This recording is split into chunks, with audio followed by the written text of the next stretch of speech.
Why? Can you hear us now? Yeah, we can hear you now. Thanks, Jason. Thanks all. Apologies. Where are you? Whoops. My apologies, Tim. Yep, no, thanks. The ocean initial condition comes from an ocean data assimilation system, and that's a detail that will become important later in my talk. I'm basically looking at global average temperature, but not quite. It's from plus or minus 60 degrees. And then for the observational validation set, I'm using the Berkeley observational data set. So what I'm doing is I'm taking these NMME forecasts and I'm applying this correction, the lead time, start month, climatology, the forecast errors. And this is the result I get. I'm showing in the red dots is the Ensemble forecast from SPEAR after doing this correction. And there's many dots there because there's an ensemble. There's a 15-member ensemble for each month. I'm only showing the lead time at 2.5 months with the target of April. And you see that there's a trend in these corrected forecasts. The black triangles is showing the anomalies from the observational data set. And you see it also has a trend. But importantly, the two trends are different. So when you compute an error, which is the difference between those two, you will get a trend in the error. And that's exactly what you see here. That's the difference between the forecast and the observation after you've done this bias correction. So you see there's already still a bias, even though we've done a bias correction. And this is something that's been, people are aware of, and there have been attempts to fix this. One attempt is to just put in a trend and see if you can fit that as well. But even with this data, you can see it's not a perfect line. So a trend, removing the trend would not, it's not a very good fit for this. So what I'm going to show you is a very different approach to correcting these kind of errors. So what I'm going to do is I'm going to fit observations in the forecast to a forced autoregressive model. So an autoregressive model takes the current state and and sets it as a linear combination of the past values. And in this case, I'm showing two past values. So that makes it a second order AR model. And then I'm going to add I'm going to add some forcing terms. And when I do that, instead of an AR model, it becomes an ARX model, where X stands for exogenous variables. And then I'm going to add in random errors. And then I'm going to estimate these models separately. So one for the observations and a separate model for the forecast. And for the forcing terms, there's two types of forcing. So I'm going to have annual harmonics. So that will allow me to capture the annual cycle. And then I'm going to have radiative forcings from RFMEP. And these are the greenhouse gases, the volcanic and solar variability, and the aerosols. And the main idea here is once I have these two autoregressive models, I can use them to predict the observations. I can use it to predict the forecasts. And then when I take a difference, I am predicting the error. And anytime you're predicting the error, you can subtract it from the actual error and thereby correct the error. When I do that prediction, I will not be including the random noise. So I'll call that solution the noise-free solution. Yeah, so. And this figure shows that this works. So the left figure is showing the figure I just showed before. It's the error after you've done this traditional bias correction. And then the right-hand figure in the red dots is showing the result of the errors after you do this ARX correction. You see it completely removes the trend. And the actual errors are less. This is the result for just one lead time and one target month. You can look at those errors for all lead times and all lead months.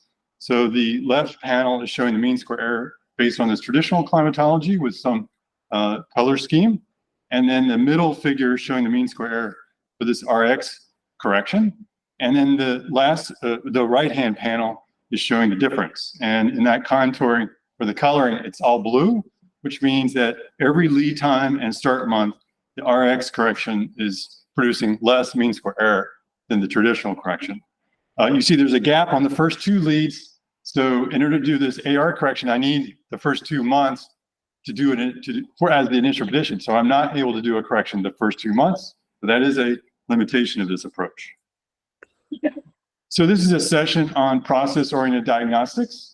So I'd like to talk about how you can use this model to get an idea of what the source of the errors are. And the basic idea is since I'm representing the data through these AR models, I can probe these AR models to get insight about the source of the errors. So here what I'm showing are the regression coefficients in this ARX model. The first two parameters on the left is showing these AR parameters. It's an AR2 model, so there's two parameters. The black dots is showing the value based on observations, and the red dots is showing the value based on the sphere. And for those first two, you see that those 2 points are pretty close to each other, which means that the AR parameters are about the same in both in the observations and in the model. So that says that sphere is doing a pretty good job in capturing the autocorrelation structure of this variability or the internal variability. The next few coefficients are showing the values of the annual harmonics. And if you look at the bottom, you can see the very first that I've labeled cosine 1 is saying that there's a big difference in the annual cycle and that component of the annual cycle, which is very easy to see if you just plot the actual forecasts and observations. And then the coefficient on the far right-hand side are showing the transfer coefficients for the forcing. And you see the black error bars are pretty large. So based on this, it's hard to see that there's a difference. You can do a more comprehensive test where you can test, are any of those coefficients different overall and simultaneously? And when you do that more comprehensive test, it tells you that there is a difference between the transfer coefficients between models and observations. And to diagnose that, you can just take these models and just integrate it. Since it's a linear model, you can just run it with just the the rated forcing terms. So I'm showing the result here. The black is showing the integral, when I integrate the ARX model that has been trained on observations. And then the red is showing the solution from the ARX model when I trained it on the sphere.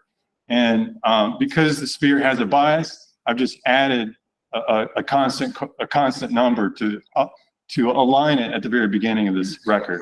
And you can see that they start out the same, but around 1990, the first year, there's this very big, deep minimum that's exaggerated compared to observations. That's basically the Pinatubo. The model's responding too strongly to Mount Pinatubo, according to this analysis. And then for the rest of the record, sphere is warming a little bit too fast compared to observations. So the upshot of that is that this leads us to believe that the sphere model exaggerates the response to rated forcings. So an interesting problem in sphere is that when you look at the biases and these trends in the forecast, a lot of that is in the very first month.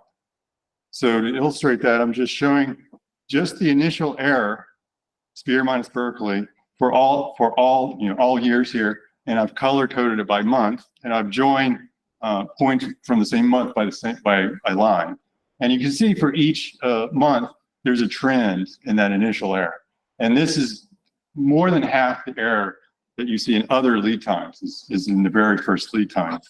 This means that even if you were able to correct sphere, and that was a perfect model, you would still see errors because the initial condition that's being given to sphere has these strong errors with a trend. So that leads to the question of where do these errors come from?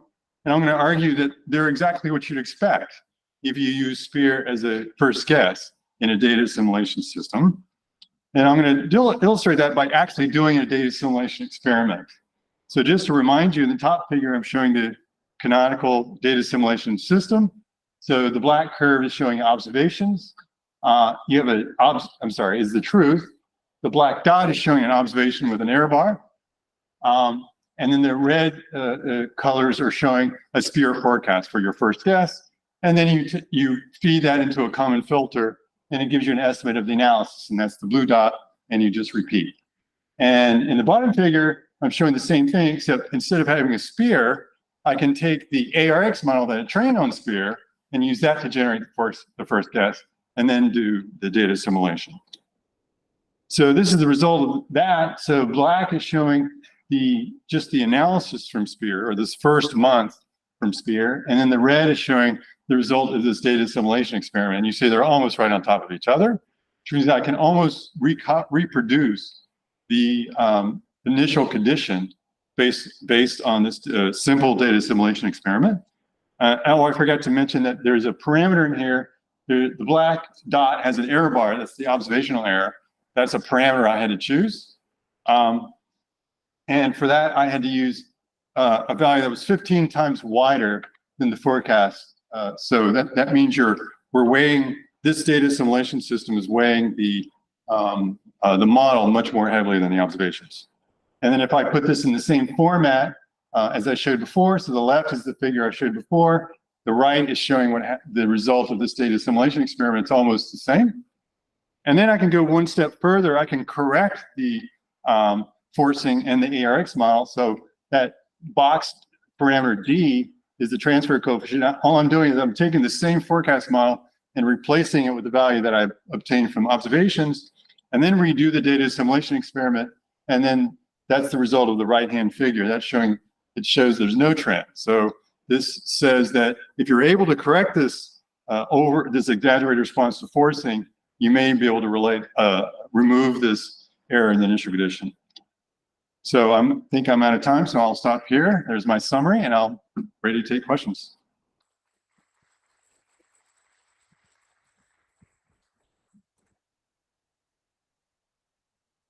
Yeah, please come from the mic. Thank you very much for your presentation. I love your error characteristics. So I have one question, like as you are being limited more than two marks or something, right? As we know, like a parametric model like autoregression, usually we prefer like subseasonal, because otherwise I saw your training, there are lots of error propagate already with the error propagation. So how do you control the error propagation? So I'm not So sure. you adjust the coefficient right here, because it comes from initially that once you get the error for autoregressive, you cannot control. So how can you? So I'm not sure I fully understand the question, but the idea is the observations propagate error, or they have a certain correlation from one time to the next, and I'm able to capture that with the observation model, and then I fit it again separately to the forecast model. So even though they may have different propagation characteristics, they're embodied in each of these models separately. And then when I subtract them, it's propagating the error, which is the difference between the two. So I'm not actually modeling the error itself. I'm modeling the observations and forecasts separately, and then taking the difference to get the error. Any other questions for me? We have time for one more quick question. I have a quick question for you. So I think on slide 12, when you showed the time series, yeah, this one looks like after 2010 there is a larger difference between the model and the observation. So what's happening there in 2010? So I haven't studied the 2010 per se, but all that's going on here is I'm taking the model and I'm just including those radiative forcing terms at the end. So what it's really reflecting is that the sphere has a stronger response to that same radiative forcing compared to observations. So it's really just saying that those D parameters are somehow bigger in sphere than they are in observations. But only after 2010. Well, so the G there is the radiative forcing. So I'm just getting, this is the radiative forcing that sphere sees. So there may be a kink or some jump in 2010 in the forcing, but I haven't looked closely at that. Okay, thank you.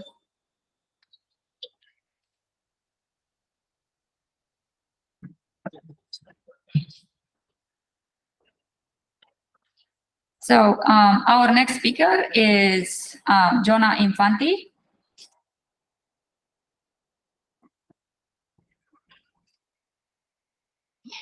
Thank you. All right. Good afternoon, everyone. Thanks, everyone, for coming. And thanks to the organizers for having me give this talk today. This is more of an overview talk on a project that we're working on with a number of co-authors here, and it's a collaboration between us at CPC as well as UCAR and the METplus team and University of Miami. So we have a large team that's working on this, and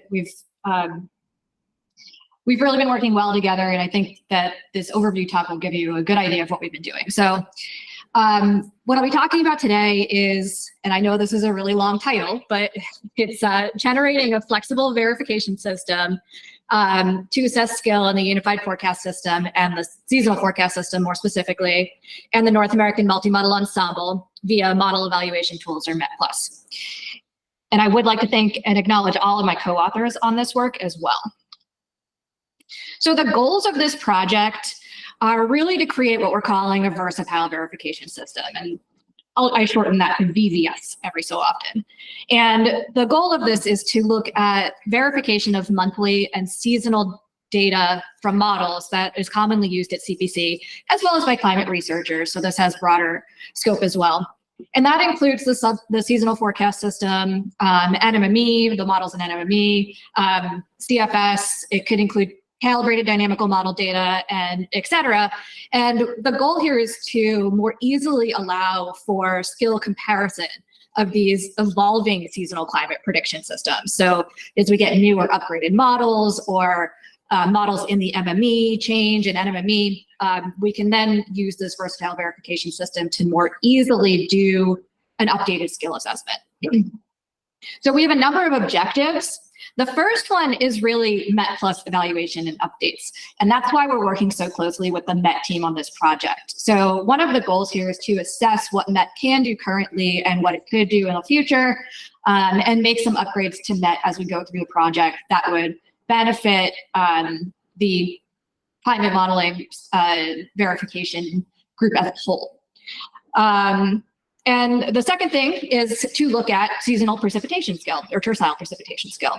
And the reason that this is precipitation called out really specifically is because the proposal was written specific to precipitation. However, we do more than just precip. And what we do there is we're use METplus to evaluate seasonal hindcast scale and monthly hindcast scale and real-time scale as well, bias and comparison of distribution of seasonal precipitation or other variables. And we have a number of things that we are working to include in that type of assessment. The fourth thing down here is conditional skill assessment. And there's a number of different goals in here, but this would be what I'm referring to as skill related to remote drivers. So skill during, say, La Nina events or El Nino events. And then a number of other things are listed as well. And then as a final thing, and this is also more of a subjective or qualitative assessment, but the sources of bias and skill. So we want to better understand why we might see the skill error, et cetera, that exists in any of the models that we're evaluating. And what I'll do in this presentation is I'll show you a couple really preliminary results, just to give you more of an overview of what we can do as proof of concept. But if anyone has any questions that are a bit more targeted, please, feel free to grab my slides, or you can come talk to me after this talk. So we use a number of data sets to build this versatile verification system. So what we did is we kind of built this off of the North American multi-model ensemble. So the models are listed here. And then what we did is we took a number of SFS experiments from a couple people who have been able to provide us that data. And thank you so much to those who have been able to provide us that data. And we formatted that SFS data in the same way as NMME so that we could do a more easy swap in and out comparison. We could do things like look at the skill of the different SFS experiments compared to GFDL sphere or whatever we really wanted to look at. So we have this workflow or framework that we're working on for this project. And we are kind of right in the middle of this project. So some of this is still in progress. Some of it, there's things that we still have to work on coding. But the goal here is to have a combination of Python codes that work well with METplus, so that we can do most of this assessment kind of on the fly and make this a really versatile way of looking at things. So the first thing that we do is we take monthly raw dynamical model data. We take that from NMME or from SFS or any dynamical model data that's formatted similarly to NMME. And then we take monthly observed data. And then what we do is we created a Python function library. And you might ask, well, why did we create a Python function library? Why don't we do some of these steps in Met? And the reason is because we wanted to add that flexibility. You might look at this Python function library that goes into this project and be like, wow, that's so much code. That just seems like you could do it all in Python. But what I argue is that some of the things that we do in a function library are really just basic pre-processing steps. You might have the files to do this, but if you're working with a large set of files or large set of data, some of this can be done more easily on the fly. So we do things like calculate anomalies or probabilities, and then we do that using different methods. And all of that data, instead of having to save those files, is then held in memory, and then it is read into Met via Python embedding. So what the Python embedding step does is it calls the relevant data sets and functions to set up that data for verification within Met. And then you use METplus wrappers and config files to output any chosen statistic that you want based on that data that you're reading in. There is another option here where you could take that Python function library and then use what I'm calling a Python sandbox and do a number of other different assessments with NMME or SFS data as well, as long as it's in the correct format. But really, this was initially designed to be fed into METplus. And one of the things that is currently in progress by the METplus team is a really excellent enhancement to METplus.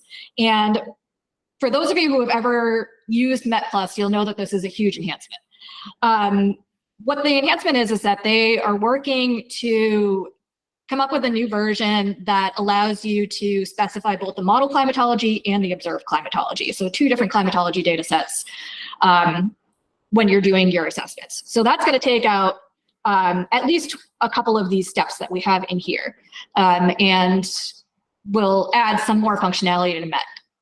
Prior to this, you could only remove 1 climatological data set. Usually it would be the observed climatology. Now you'll be able to specify that for any step that you want to look at. The one thing that is a limitation of this project is that we did assume a particular data format. And it's what I'm calling here NMME format. It's the format that we have all of the data for NMME in at CPC. It's a pretty standard format, and it's something that we can provide scripts to get data into this type of format. And we did also convert SFS into this data format, but the goal here wasn't necessarily to create a script that would read in and ingest any data from anywhere that we could ever find it. So we did start at one spot, which was this NMME formatted data. So now I'll show you a couple results, more of as a proof of concept for what we've done with some of this framework and design so far. Like I said earlier, there are some enhancements that are going to be made in Met that can change some of this workflow a bit. But the first thing that we did, or one of the first things that we like to do, is to do a sanity check. We want to make sure that our output from METplus is what we expect it to be. So in this figure here on the right-hand side of this slide, I have METplus output and Python output. And these figures are courtesy Yanyun Liu, who's a really excellent contractor and has done a lot of the figures in this work, in addition to Justin Hicks, who is one of the former contractors of CPC. So what you can see in these images is they match. And I know that that doesn't look like it's a very interesting result, but to us, that's what we wanted. We wanted these images to match exactly. So if you're interested in knowing what these images actually are, these are the SST anomaly correlation, the SST RMSE, and the SST mean bias for CFF. And these are calculated both in METplus and in Python. And we got the goal here of seeing that we have everything matching, which is exactly what we wanted to see here. We can also, again, this is just a proof of concept. We can do things like stratify this analysis in different ways, however we want to look at it. So I have 2 examples here, and these figures are courtesy Justin Hicks. This is just a comparison of anomaly correlation from all the NMME models. Note SFS is missing from this image. We need to update it. But we can stratify this analysis in so many different ways using this versatile verification system and METplus, and just be able to show things like the anomaly correlation coefficient for global precipitation for all of the different models at lead 0. You could do it across all of the leads. You could do it for different regions, whatever you want to look at is something that you could do hopefully very easily through this versatile verification system.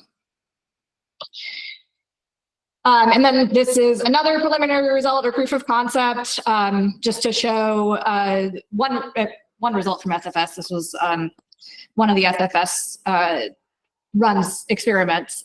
This is the RMSE difference for SFS minus CFS for June precipitation forecast from 1991 to 2020. We do have other results that we can show. And in this figure here, the red areas are where CFS has smaller errors, and the blue areas are where SFS has smaller errors. But just to give you an indication of, some of the things that we're looking at with SFS compared to some of the other NMME models and how we can do that comparison. And then finally, this is something that we're working on.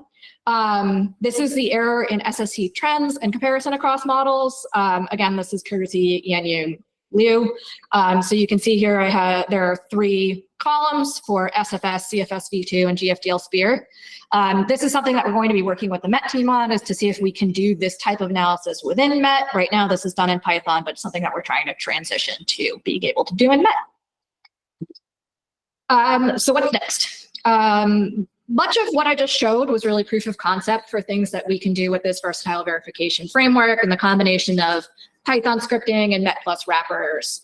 And so it's a bit in the experimental or preliminary stages.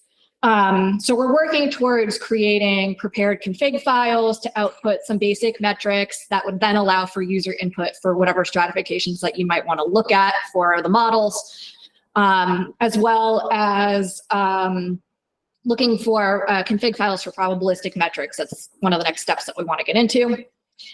And shifting that trend assessment that I just showed on the prior slide into METplus instead of Python. And then finally, we're going to work to integrate the METplus updates, particularly the one that I noted at the beginning of the presentation, to remove different climatologies from models and observations into our existing workflow. And that is it for me. Thank you very much. Like I said, this was a proof of concept. If you want to see more targeted results, please just email me or catch up with me afterwards. Thanks to everyone who aided in this work. Really appreciate all of your help. And thanks everyone for listening.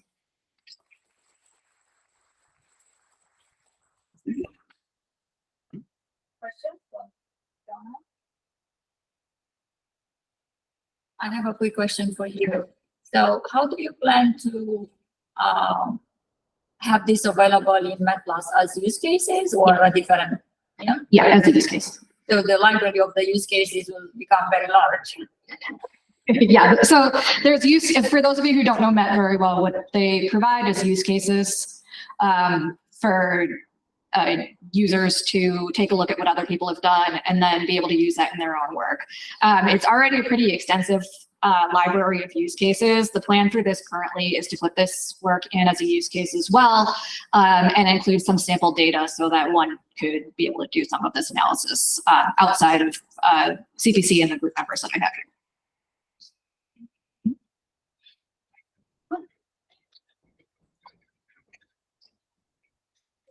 Our next speaker is Shannon Shield.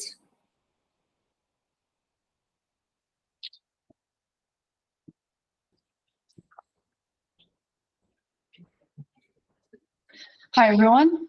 I am a contractor here at EMC, and I'm going to be giving an overview of the subseasonal verification that we currently do at EMC.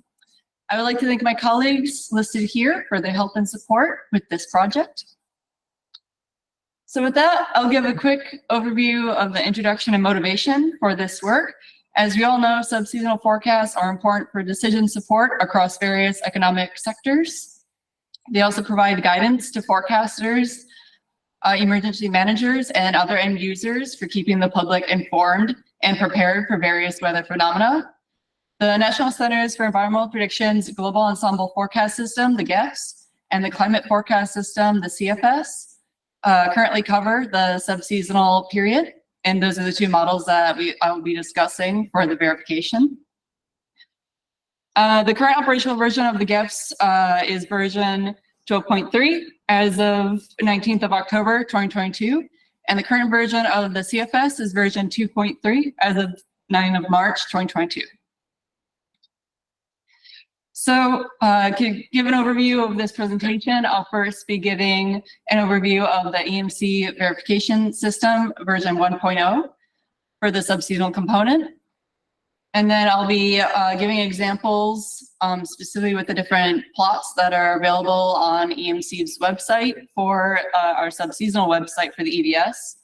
I'll be discussing future EVS development, and then lastly, giving a summary.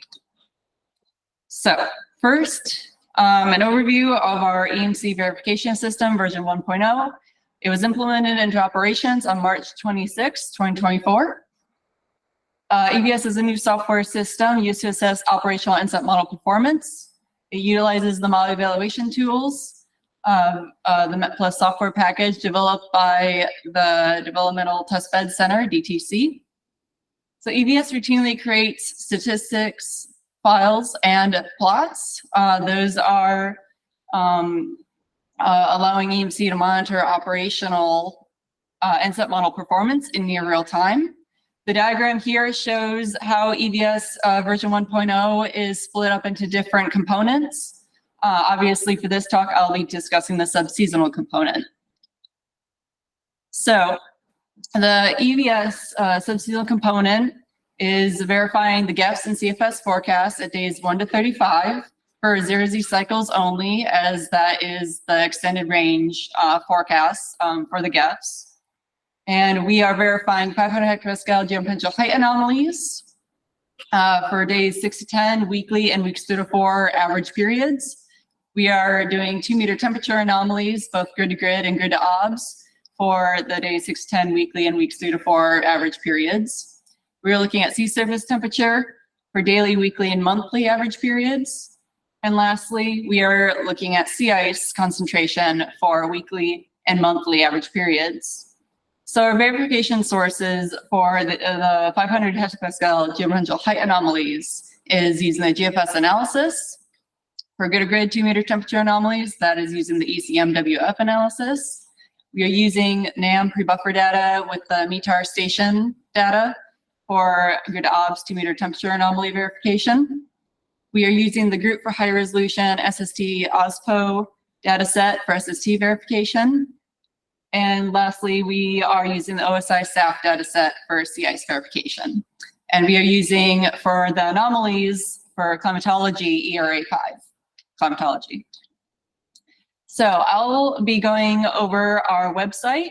So as you can see here, and if you scan the QR code, that will take you to EMC's verification website. You can see here it is composed of different components split into different types of model verification. If you click on global models, that will take you to our global models webpage, and subseasonal graphics are displayed on the far right under the GEF CFS verification for the subseasonal / weeks 3 to 4. So if you click that, that will take you to our subseasonal website for the EVS system. And you can see here that this homepage displays an introduction with links on the left to grid and grid to obs verification. So as an example here, if you click on grid to grid, and you can see here it comes up with the different variables that are displayed for grid to grid verification. If you click on geopotential height anomalies, for example, that will display this default graphic that comes up once you click that. And so this is showing geopotential height anomalies for a time series plot with the x-axis showing the valid date. And on the y-axis, this is showing specifically mean error or the bias. This is for the last 31 days over the Northern Hemisphere region. And this is for a week 1 average, as you can see by the average type being weekly and the forecast hour being 168. And I'll talk about that in a bit. So you can see here they are organized by plot type, region, forecast hour period, and metric, as well as date range, with your option being the last 31 or 90 days. So if you click on where it says for information on subseasonal time averaging, click here. That will bring up this text box, which explains how the averaging is done for the verification on this website. The example I'm showing here is for a week 1 average. So that's explaining that for a week 1 average, you are averaging forecast hours 0 to 168 for each model. and that we are taking the valid date on the x-axis that is indicating the end valid date of the period. And we are averaging valid hours from 0Z to 0Z every 12 hours. So besides the time series plot that I showed on the previous slide, as well as forecast hour mean plot types, we also have performance diagrams shown here for, specifically this is for sea ice concentration. And you can see this is a performance diagram for a monthly average sea ice concentration as a percentage. This is valid the 24th of July through the 23rd of August, 2024. Again, is initialized 0Z and valid 0Z to 0Z every 12 hours. And on the x-axis, for those that familiar with performance diagrams, is the success ratio on the x-axis. The y-axis has the probability of detection. The shading indicated by the legend on the right is the CSI, critical success index. You can see the GEPS mean is in the black curve, the CFS mean is in the blue curve. That's for all these graphics, not just performance diagrams shown here. And the specific thresholds are indicated by the different symbols, with greater or equal to 15% in the circle, the cross or plus sign for greater or equal to 40% sea ice concentration. And lastly, the triangle is greater or equal to 80% sea ice concentration. So you can see here, roughly both models for most of the thresholds are grouped in the upper right, and the farthest upper right indicates a perfect forecast.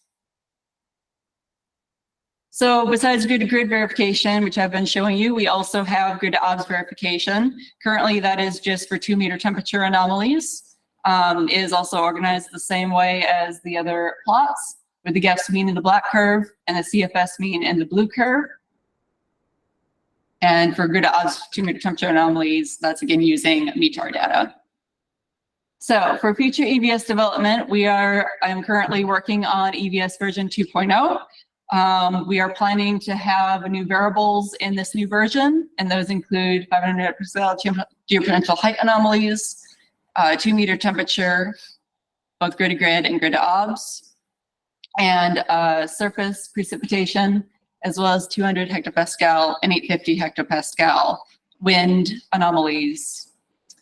The last two listed here remain to be seen if I have time to code those for EVS version 2.0, but those include ENSO region SST anomalies and outgoing long-wave radiation and associated anomalies. If they don't make it into EVS 2.0, they'll be in a future version of EVS. And also in future versions of EVS, we will be looking at GEPS V13 and the seasonal forecast system. Those will be verified in the subseasonal component as well.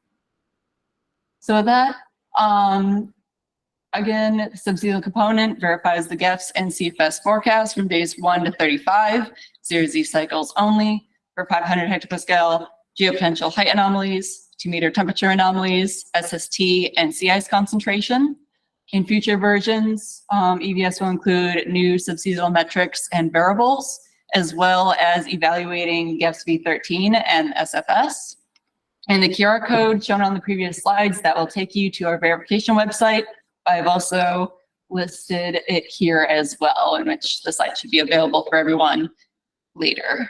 So with that, I will take any questions. Thank you for your time.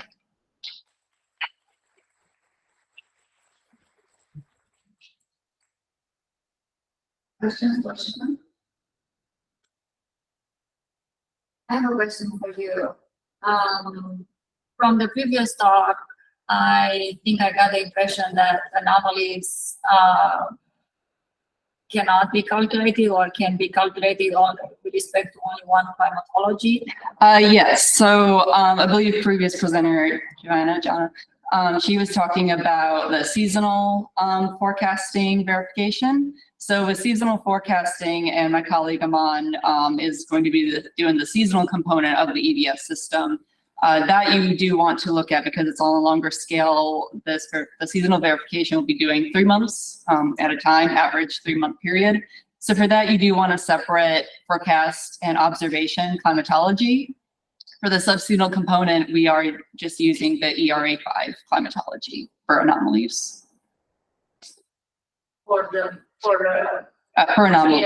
GFS and CFS, because you mentioned that you are verifying CFS? Yes, yes, for the GEFs and CFS currently here, when we take the forecast to get the anomaly, we compare it to ERA5 climatology.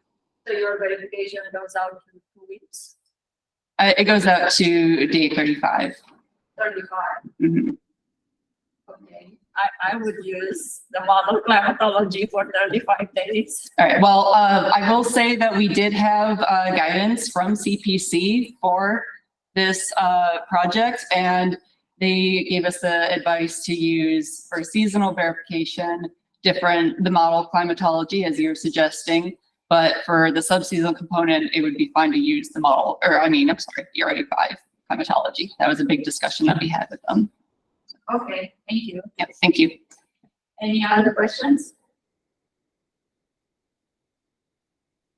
Okay, then I think it's time to move to the next speaker.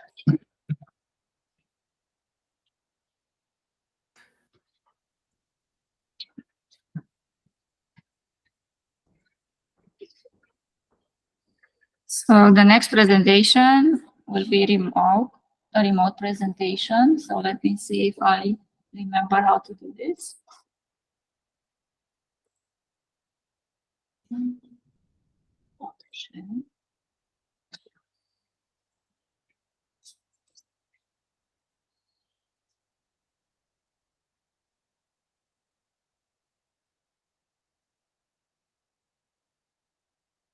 So the next speaker is Dillon Amaya. Dillon, are you online? I am. Can you hear me okay? Yes, please share your screen. Okay.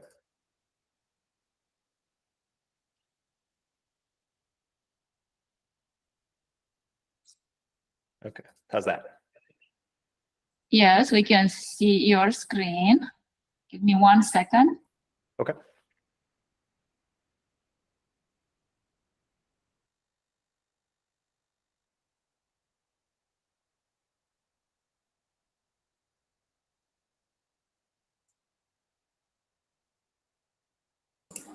Okay, you are good to go. Thank you.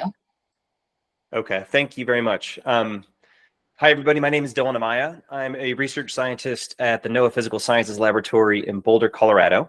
I want to thank the conveners for giving me an opportunity to speak with everybody. I also want to acknowledge my co-authors here on this particular presentation, Mike Jaycox and Mike Alexander, both affiliated with NOAA PSL. Mike Jaycox is also affiliated with the NOAA Southwest Fisheries Science Center in Monterey. And this work definitely encompasses a broader group of folks from our lab, but Mike Squared have sort of helped been the driving force behind a lot of what I'm going to talk with you today. So I want to make sure that they were acknowledged as well. But today I want to talk to you about something pretty different from what we've heard so far within this session, really focusing on ocean forecasts that we've been using in our group to advance marine resource management, particularly along the US West Coast, but with applications for other parts of the country as well. So my talk will be less focused on the sort of skill verification or model evaluation tools that we saw before, but more focusing on the process level diagnostics of ocean forecasts and the things, the physical mechanisms that we're focusing on in these models, trying to make sure that they're getting them right to enhance the skill of the things that we're trying to forecast. So with that, I also want to take this opportunity to just sort of outline for everybody here the current landscape of ocean forecasting.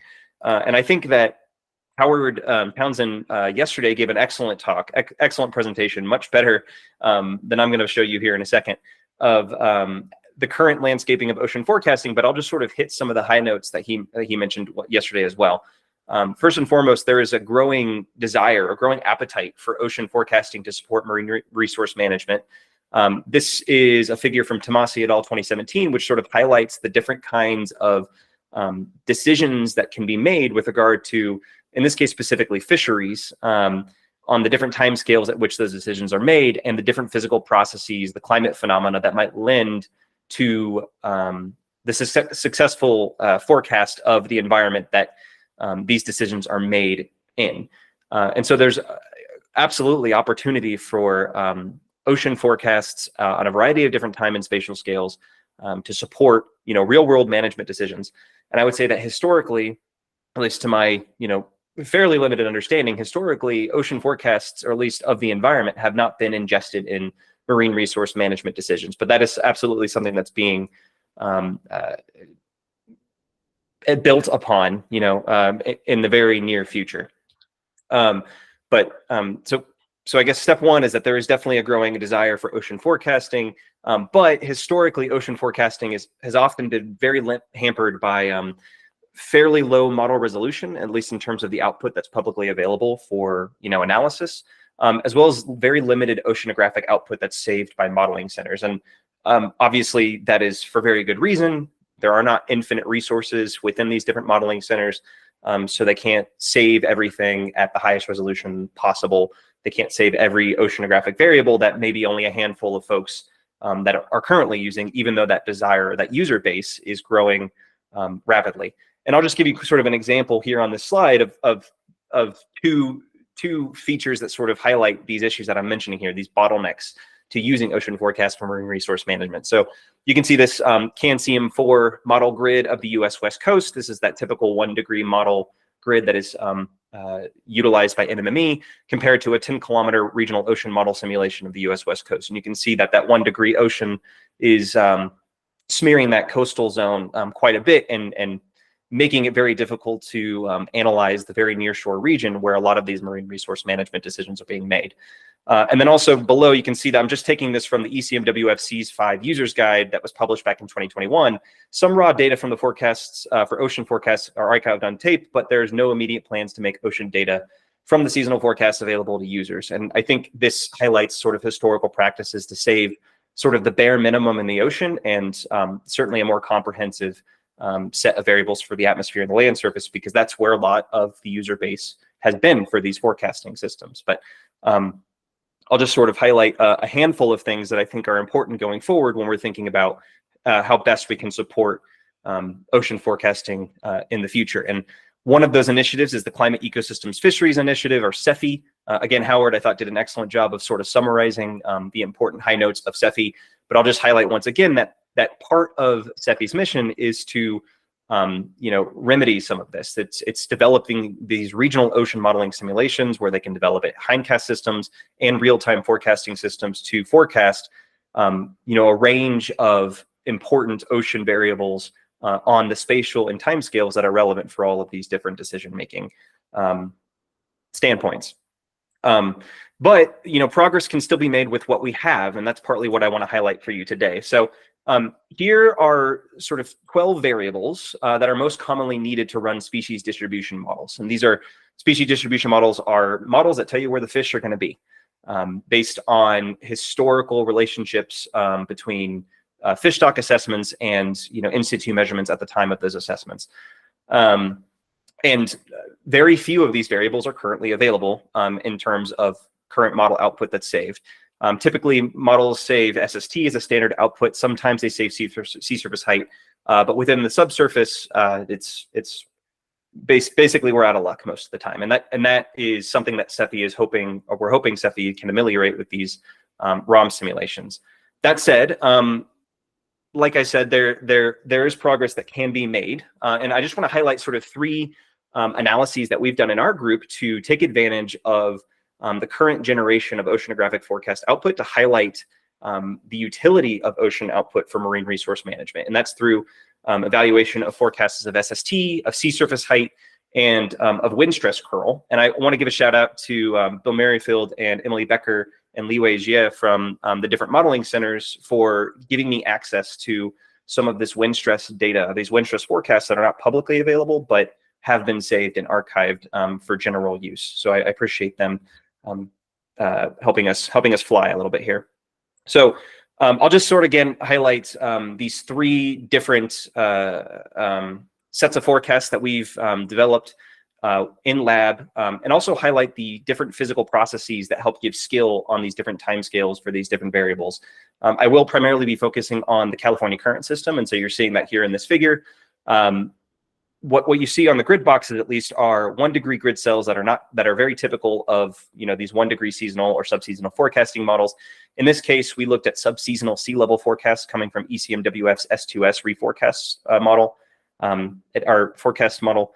It had reforecasts for 46 days, initialized every 3 to 4 days, beginning on January 2nd, the year 2000, and it went through, I think, 2019. The model, importantly, was run at a much higher resolution, as a lot of global climate models are. This one was run at 25 kilometers, but the output was archived at 1 degree.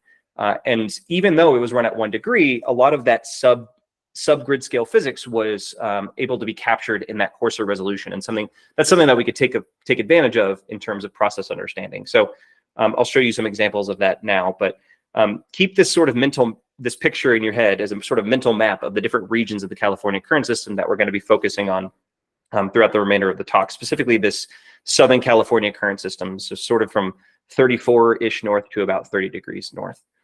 And so one physical process that we think provides deterministic scale, at least on subseasonal time scales, for something like sea surface height, are coastally trapped waves, and these are an important source of subseasonal sea surface height variability along the U.S. West Coast, particularly those that are generated from the development of INSO events as they travel from the Western Equatorial Pacific all the way through the Gulf of Alaska over the course of 120-ish days or so.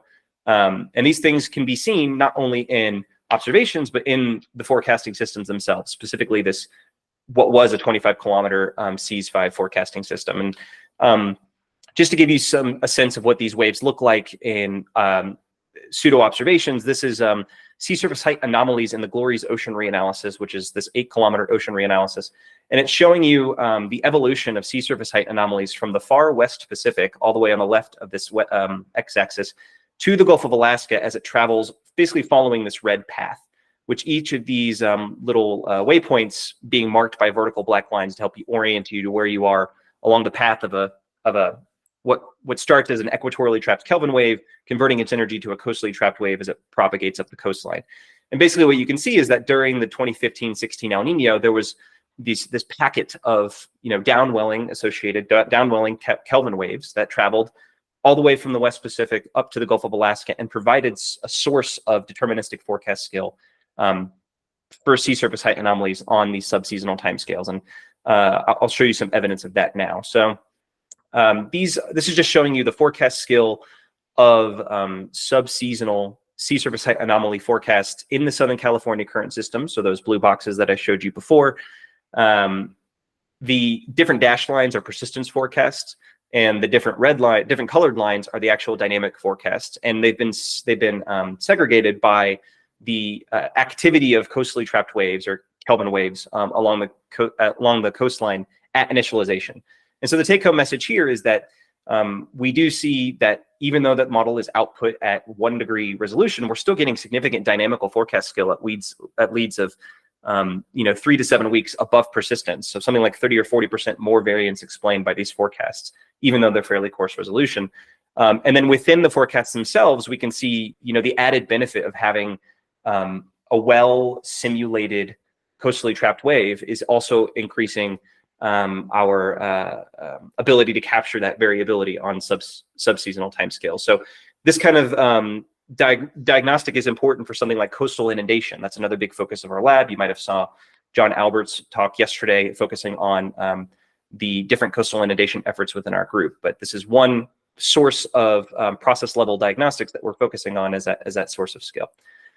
So another feature that I wanted to focus on are marine heat waves, and this has been a big focus of our group in recent years.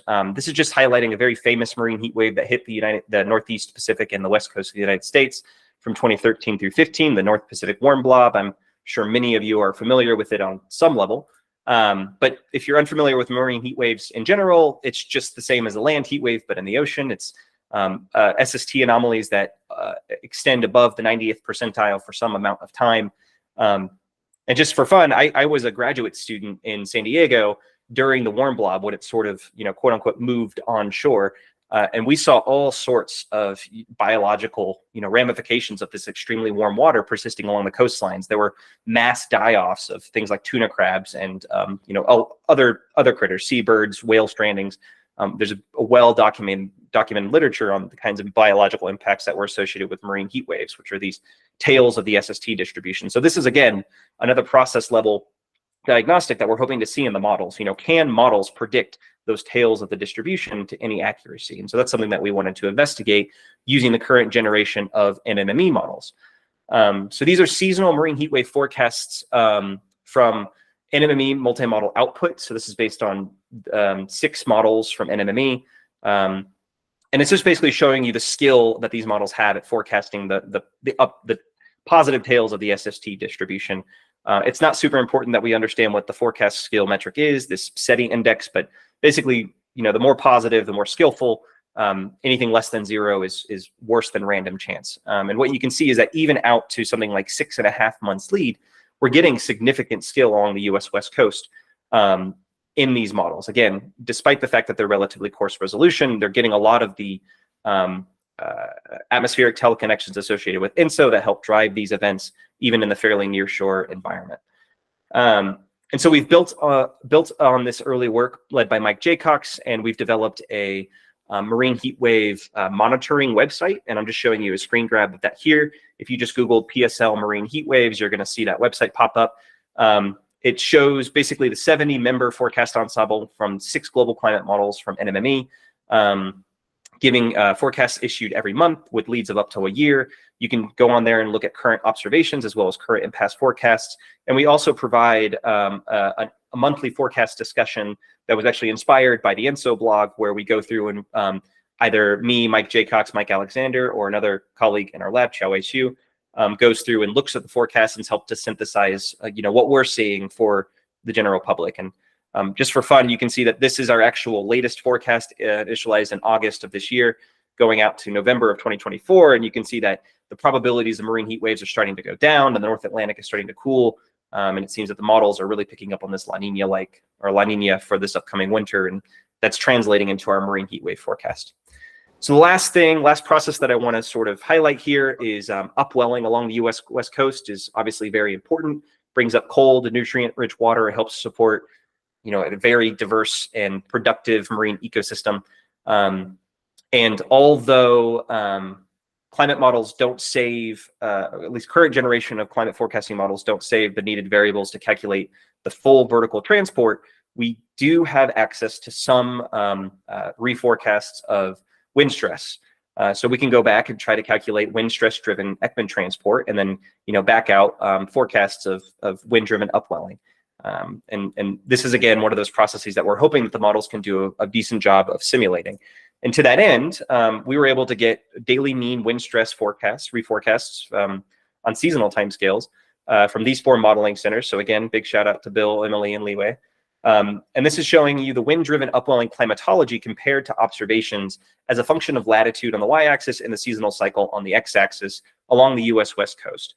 And just you can just do a pattern matching here. And generally the models, they reproduce climatological upwelling reasonably well, again, despite fairly coarse resolution, which is a good sign and possibly a good indication of what their skill could be. And so we can look at that forecast skill. Excuse me. Yeah. Dillon, you are at the end of your time, so could you please wrap up? Yeah, no problem. I'll just sort of highlight that the climate models are doing a fairly decent job at capturing seasonal upwelling forecasts, especially in summer and boreal winter associated with INSO forcing, and also forcing associated with the Pacific meridional mode, which is another coupled form of climate variability in the subtropical North Pacific. So this is just highlighting the forecast skill in CAN ESM5. We could do something similar for the other models, and I'll just, again, highlight where we're getting increased skill in the multi-model mean. But again, this is just something that we're hoping that we can forecast within these different modeling centers. So I'll skip this slide.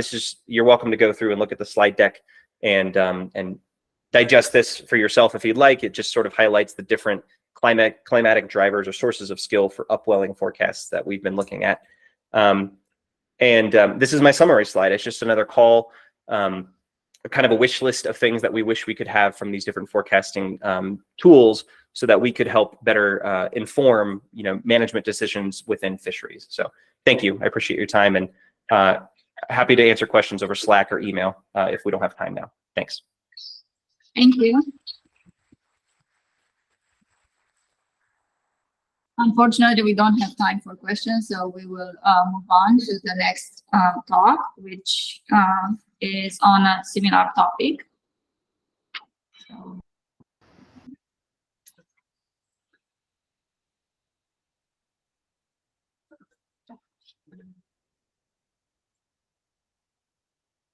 Hi, can I share my screen now? please stop sharing your screen, and you did.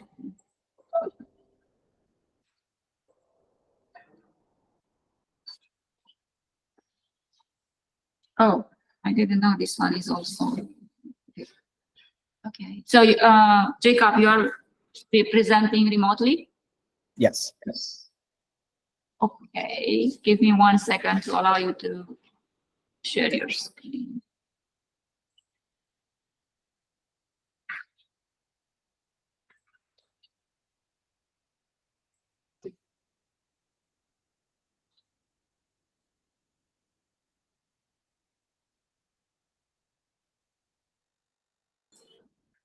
So our next speaker is Jacob Cohen.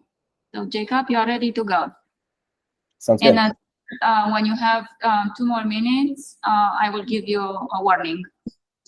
Thank you. Hi, everyone. I'm Jacob Cohen. I'm in my final year of my PhD at the University of Washington. And today I'll be talking about some work I've done in collaboration with other people at UW, at the National Center for Atmospheric Research, and at the University of Wisconsin. And Dillon's talk actually led very nicely into what I'll be talking about, which is specifically looking at marine heat wave predictions and taking on sort of a different perspective than what Dillon showed in his predictions. So, like Dillon showed, marine heat waves have some negative impacts on ecosystems when they arrive on the coast, such as algae, fish and seabird die-offs, and these translate into consequences for fisheries and marine industries. So understanding and being able to predict these events is important for the industries that they affect. I'm looking at, not at NMME, I'm looking just at the seasonal to multi-year large ensemble, which is a hindcast model using NCAR's Community Earth System model. And I'm verifying the SMILE hindcasts against the SMILE FOSSI initialization. So this is against a forced ocean sea ice run, not against directly observations. But throughout the talk, I'll be saying observations. I mean the SMILE FOSSI model. This model is a series of 24-month forecasts initialized every 3 months, so February, May, August, and November. There are 20 ensemble members, and I'm looking at the forecasts initialized between 1989 and 2018.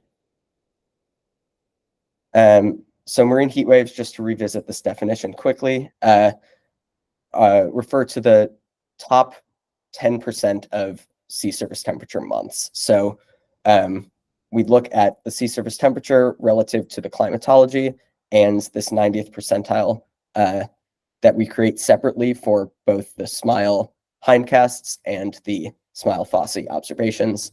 And then any month that exceeds this 90th percentile, we designate that month and location as a marine heat wave. And Dillon's work and what he showed looked at these events at every point in the ocean separately. So at each point, you defined a marine heat wave and verify that against if a marine heat wave occurred in the observations. What I am going to demonstrate here is looking at marine heat waves as spatially connected events. So essentially looking and defining them at each point, but then connecting them in space and seeing how well our spatial predictions of these events compare to what we observe. So I'll show an example of how we get to these spatial events and how we define marine heat waves spatially. So here I'm showing just an example snapshot from the forecast sea surface temperature. This forecast was initialized in February 2010, and we're looking at the sea surface temperature 3.5 months later, so the average of the May 2010 sea surface temperature. And I just chose the first ensemble member to illustrate this. So we remove the lead time dependent climatology from this SST, and we also remove a linear trend from the sea surface temperature to calculate the sea surface temperature anomaly, shown here on the right. We then use our 90th percentile threshold for that lead time to select just the points that we consider marine heat waves. So now I'm just showing the sea surface temperature in locations that are marine heat waves. And then I use a program called OSTRAC, which uses image processing in Python to essentially draw lines around those areas that are marine heat waves and label those objects as spatially connected objects. So you can see that each of these green regions is its own marine heat wave. I then feed those objects into the method for object-based diagnostic evaluation, or MODE, and this is part of the METplus tools package that was talked about earlier in this session. And MODE is used for object-based forecast verification to verify these spatial objects against objects in the observations. So here on the left are the forecast objects, and on the right are the observed objects. And the ones that are dark blue do not match between those two data sets, but the ones that are colored similarly are where these forecast and observed objects are compared against each other, and we decide that this forecast object is predicting this observed object. There's a lot of flexibility in how you can designate when to match objects. For this purpose, I only used location-based variables or metrics. So as long as the forecast object and the observed objects overlap each other, then we consider them to be matched and the same object. So then we have to start thinking about what counts as a correct forecast. In the pointwise case, and normally when we think about this, we ask, did we observe a marine heat wave and did we forecast a marine heat wave? And then we get these four choices where we can either have a hit, a miss, a false alarm, or a correct negative. And this happens at every location and every time that we look at. So returning to our example, again, we have the forecast objects are shaded in and the observed objects are the outlines. And we'll zoom in on this one in the bottom right. So normally in previous ways of looking at it without the object matching, this white area is inside the blue outline. We observed a marine heat wave, but we didn't predict one there. So that location is a miss. The area that is both observed and forecast is a hit. And then the area outside that observed marine heat wave is a false alarm. But now, because we have this object matching, we know that that whole red marine heat wave was matched to this blue outline marine heat wave. So we can now consider that whole red heat wave, that object was a matched object, so it's a hit. So we're going to now consider that whole red area to be a hit. So all we're doing is converting some false alarms into hits. We can then calculate some metrics based on this, based on that contingency table. So here I'm showing the false alarm ratio, which says what fraction of forecast marine heat waves were not matched to observed marine heat waves. So how many were false alarms? And this is at 3.5 months lead time. And we can see that in a lot of areas, our false alarm ratio is low, especially in the tropical Pacific. But in many areas, that false alarm ratio grows.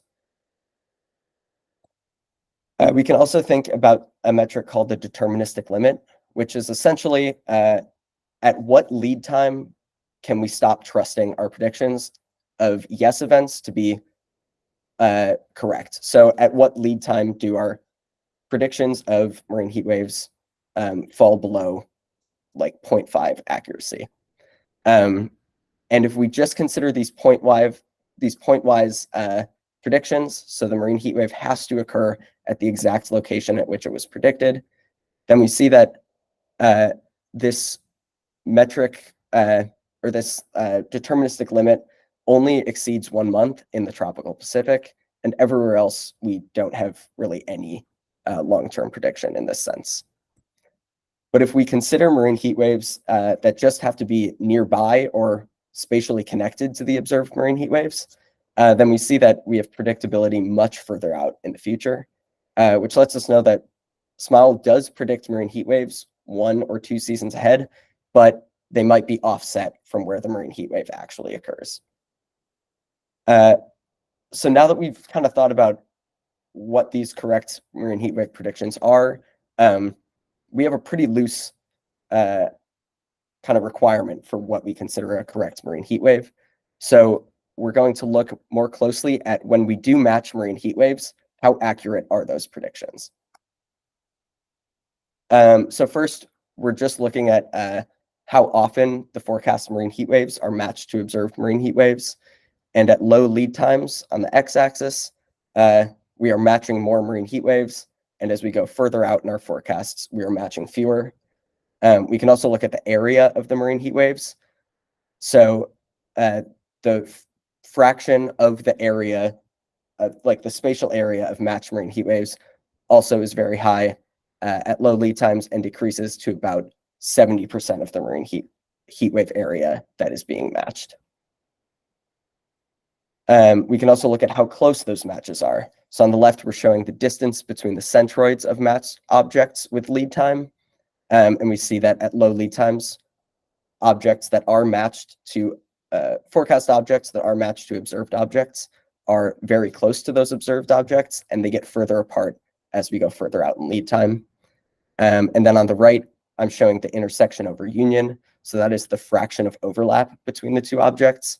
And similarly, this starts out at about 0.5, so they're overlapping by almost half, and then decreases to around 10% of overlap.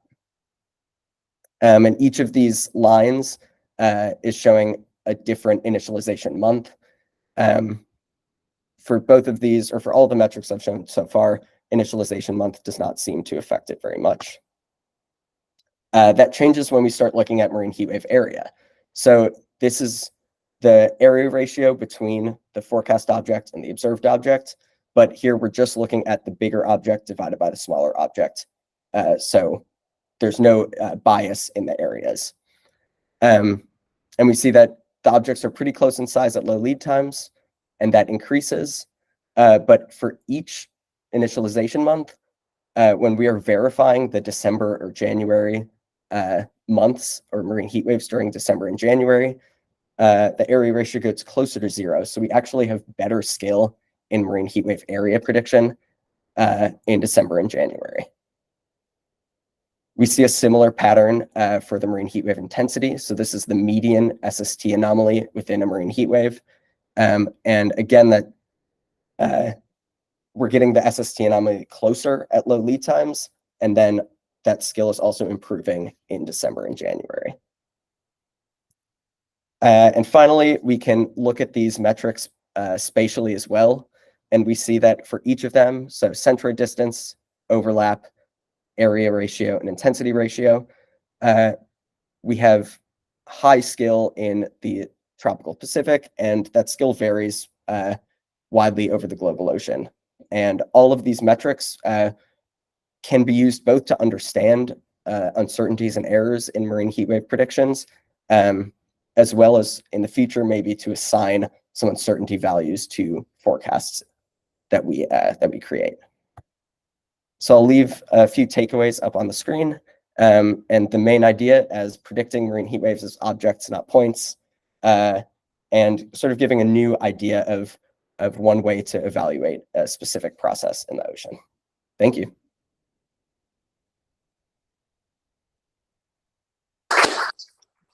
Thank you. We have time for one quick question.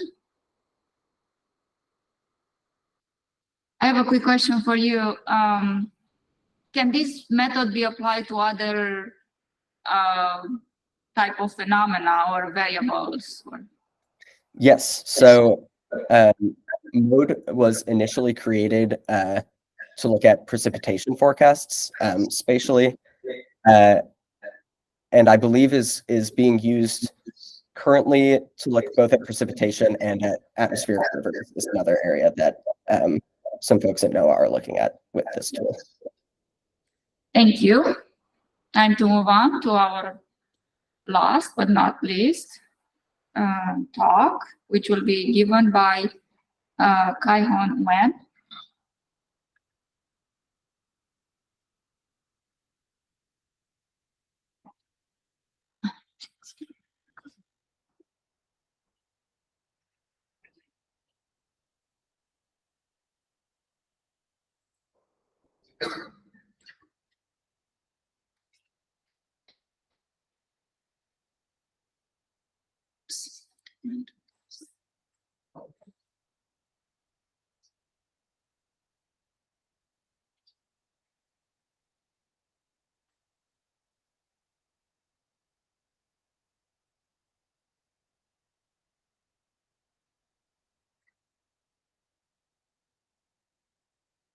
Jacob, can you please stop sharing your screen?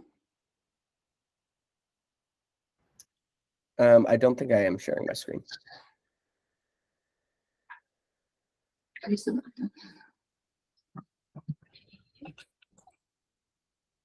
Resume presenting.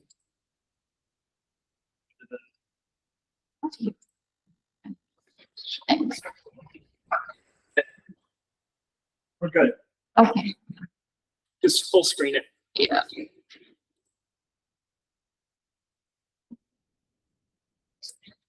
Perfect.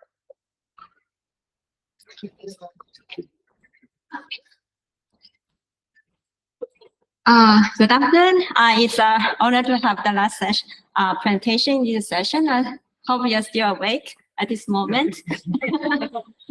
My name is Caihong Wen, working in the NOAA Climate Prediction Center.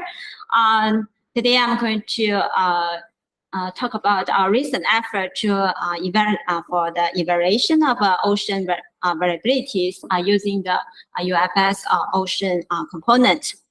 First, I would like to thank co-author Wan Chu and Arun from CPC, and also like to acknowledge Jiaxun from CPC and Gender and Bean from EMC for their helpful tips in specified atmosphere forcings. Just a little bit background on why we want to do this work.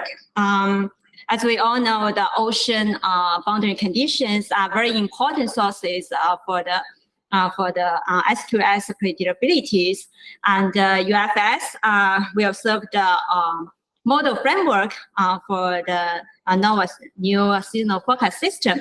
So it's very important to know how well this type of system is able to capture the ocean processes associated with the climate variabilities. So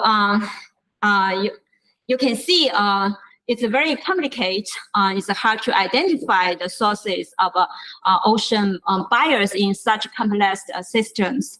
So for the first step, and it's easier to first identify the ocean bias itself when you force with the realistic atmosphere forcings.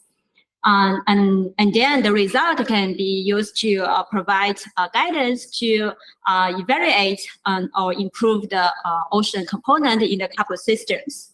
And another motivation for us to do this work is we want to looking for build a diagnostic tool so we can use for some attribution analysis, and we can use this ocean model to help the users to understand the ocean variabilities in response to the atmosphere forcings in real time. So we want to test whether this UFS ocean component is good enough to fulfill our goals. And the configuration, I use the UFS Prota 8 data atmosphere option with this MOM6 and CICE6 package. And for the atmosphere forcing, I use the core reanalysis data, which is produced by CPC to drive the model from 1950 to 2023. And this long simulation is necessary to testify the climate variabilities. And we do the several configuration tests, and we find out it's important to include this weak salinity nitrogen term into the package. Otherwise, the model will dribble away. And we also add bias correction term for the core reanalysis data. The left panels shows the model simulation without the correction term, and the right panel shows with the correction term. You can clearly see the model warm bias in the upper oceans improve significantly after we're using the bias correction term.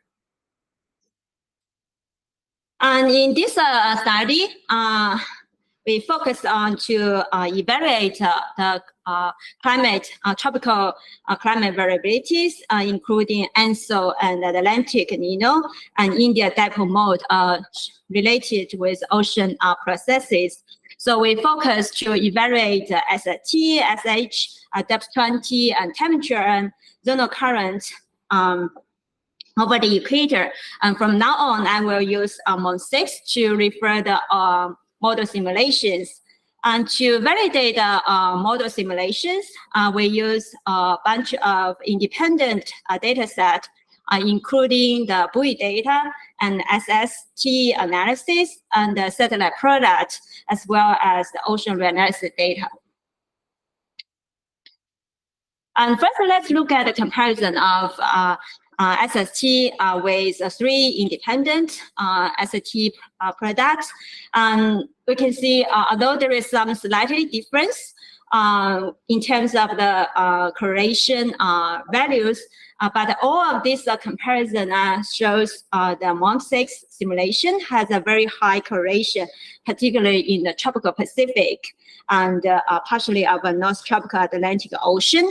You do notice the correlation coefficient is relative low in the tropical Indian Ocean and partially of the tropical Atlantic Oceans. And here we'll compare with SH anomaly against with the episode data. And you can see the MOM6 actually did a very nice job in terms of to resemble of the episode of variation very well, particularly in the tropical Pacific as well as the Indian Ocean. You also notice in the tropical Atlantic, the correlation scale is relative low. And in general, most of the coefficients is less than 0.5 in most regions. And if we compare with the GORDAS and CFSR, I would say the MOM6 is very impressive. You can see coefficient is generally higher than GORDAS and CFSR in most of regions. And here we are checking the zonal current with the ground truth using the ADCP measurement. And due to the limited data availabilities, we only do the comparison at these 4 buoy sets. And you can see the overall the MOM6 is able to capture the mean structure and the variation with the observation reasonable well at this at the level 3 buoy sites. And also you can see MOM6 is actually has a better coefficient scale than GORDAS and CFSR. And for the buoy site at 110 West, you can see overall actually all of the simulation has a full scale. These locations, the coefficient is less than 2, overall is less than 0.2. So this indicates we need to have some work to improve the process in the Far Eastern Pacific. Okay. Oh, okay. This is maybe some typo. This is a comparison with the mean structure, climatology mean of the surface current with OSCAR. And the upper panels is the shows the zonal current from the OSCAR, and you can see in the MOM6 did a very nice job in capture of the this observed spatial pattern of the mean zonal current in most of the tropical oceans. And you can notice for the GORDAS and the CFSR, it generates a very very weird structure in the South Equatorial Current regions. In terms of the interannual variations, the MOM6 also has a better skill than the GODAS and the CFSR if we using this Roomy square error measurement. And this slide, we will do some evaluation of these answer-related ocean processes. To do that, we use the regression of ST and the zonal wind stress anomaly and the zonal currents and the depth transient anomaly onto the NINO 3.4 and to evaluate the accuracy of this answer-related process. The left panels shows the validation data, and the right panels shows the MOM6 simulations. Overall, you can see the model did a very nice job in terms to capture this special pattern of these answer-related signals in all of the variables. We do notice there is some difference, like the model simulated ST signals is more confined in the Eastern Pacific. As well, we can see the model simulation is kind of underestimate the West and East dipole contrast in the depth 20 field. And the thermocline feedback and the zonal advection feedback are very important for the answer evolution. And here I just do some simple analysis using this slope, regression slope to cast what's the relationship between among the ocean processes. The left panels shows the regression of depth transient anomaly in the Eastern Pacific onto the NINO 3 index. So we can see the model is slightly weaker than the observation in terms of their connections. And the GODAS and CFSR is actually mimic very nicely with the observation. And the right panels shows the zonal advection. And this is the kind of a connection test between the zonal current in the West Pacific onto the NINO 3 indices. And we can see the model is also slightly underestimate the connection compared with the observation. However, we do see it's improved compared with the GODAS and CFSR, and this is consistent with what we found. We talked about earlier. Both GODAS and CFSR has a poor relative poor skill in terms of the capture the current structure.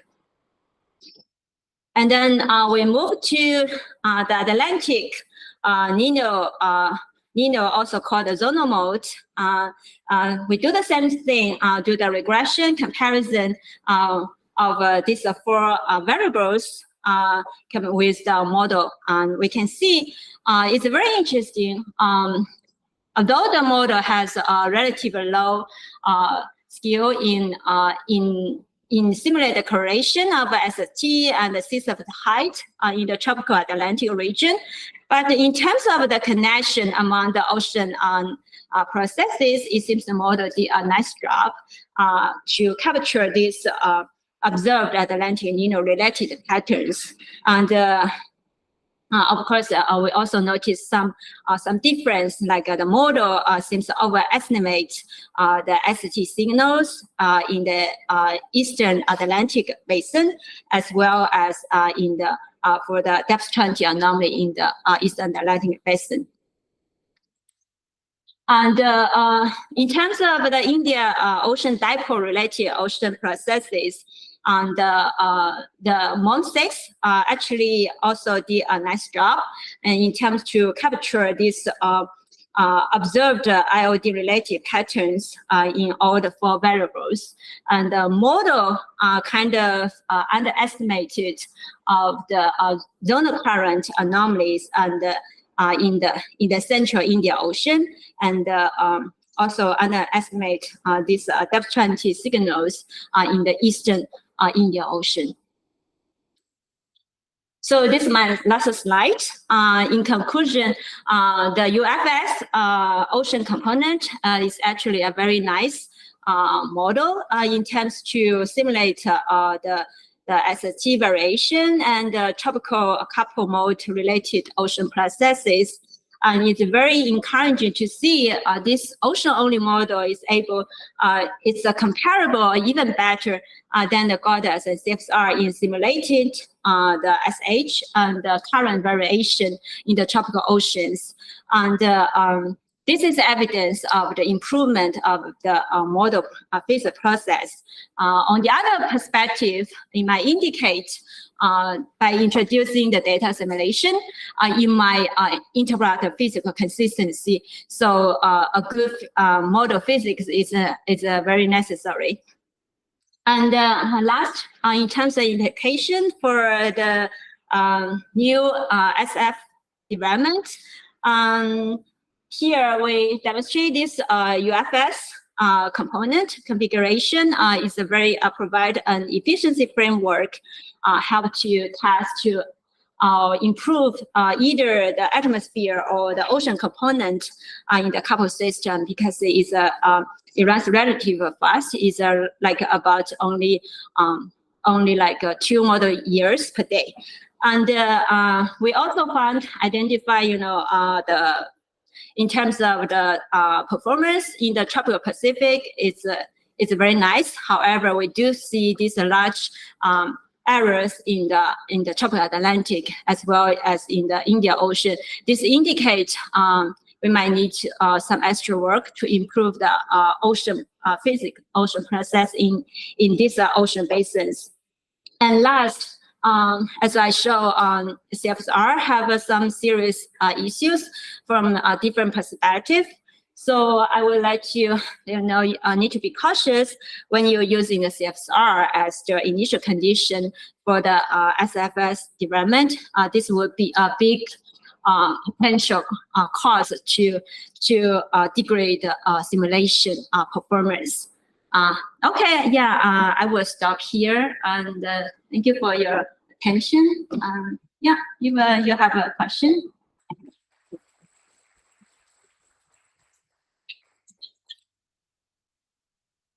Any question?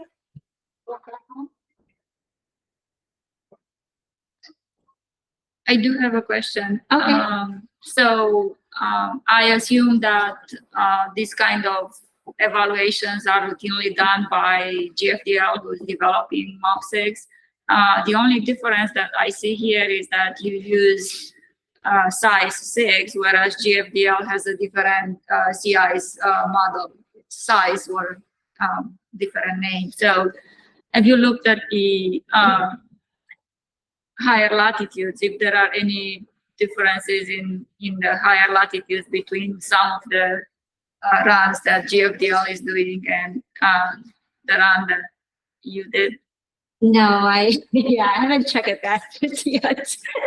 Yeah, that's a good question though. Yeah, because we're more focused on interesting the tropical variabilities, because in the CPC we want to develop these monitoring tools, and this is our focus. Yeah, but I think that would be a very good research.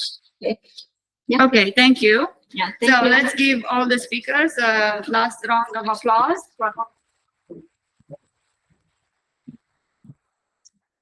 And now we are at the end of this session. We have a break, and we will reconvene for part 2 today or tomorrow.